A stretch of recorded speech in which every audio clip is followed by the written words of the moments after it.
शहर हैदराबाद से विजयवाड़ा जाने वाली दो बसें ज़िले सूर्यापेट में शूलापोश। रियासत तेलंगाना में दो प्राइवेट बसेस को आग लग गई। इस हादसे में मुसाफिरीन करिश्माती तौर पर महफूज रह गए। यह हादसा आज ज़िले सूर्यापेट में नेशनल हाईवे 65 पर पेश आया। फौरी मिले इतलात के मुताबिक हैदराबाद से विजयवाड़ा जाने वाली खानगी ट्रैवल्स प्राइवेट ट्रैवल्स की एक बस में तकनीकी खराबी पैदा हो गई थी, जिसके बाद ड्राइवर ने मुसाफिरीन को बस से नीचे उतार दिया। इसी दौरान इसी ट्रैवल की एक और बस जो इस बस के पीछे आ रही थी, इसके ड्राइवर ने भी बस रोक दी। दोनों ड्राइवर्स मिलकर बस की मरम्मत का काम कर रहे थे कि अचानक बैटरी से चिंगारियां निकलने लगी और अचानक बस को आग लग गई।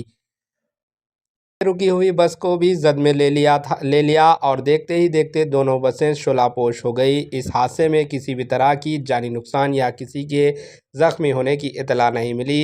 मुसाफिरीन को दूसरी बसेस के ज़रिए रवाना किया गया। Bureau report, AHN news.